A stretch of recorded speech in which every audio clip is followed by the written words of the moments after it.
Andrias. I teach 10s, 11s humanities at the School for Children. And I'm Valentine Burr, and I'm faculty in the graduate school.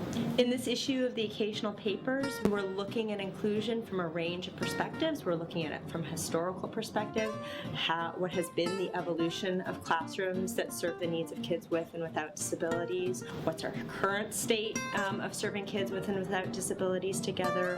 One is told from the perspective of a parent with his experience of his son being in inclusion settings, and he talks about his experience through telling a particular story that was very poignant to him in his son's classroom. One is told from sort of a historical perspective of a teacher who taught in different settings with children with special needs, and then later on in inclusion settings. We also have a piece written by consultants that spend time in a classroom, an inclusion classroom, and that's a really interesting piece for teachers to use to actually get concrete strategies that they could use in their classrooms. We have another piece where a teacher who is newer to the field talks about his relationship with his co-teacher, and it's a successful relationship, but he writes about how the relationship developed and what he needed to do personally to allow that relationship to develop, and also what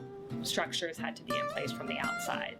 I think what's really wonderful about what our issue does is it brings the conversation from the data, the statistics, the outcome measures that is part of the national discourse down to the level of people's experiences. What are families' experiences? What are teachers' experiences?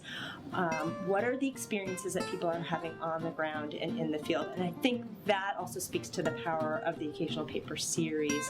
There's a comment feature on the issue that you'll see when you get to the homepage, and we invite all of you to weigh in, to leave us a comment, to let us know what your thoughts are, both locally and nationally, to begin to develop some conversation around these issues.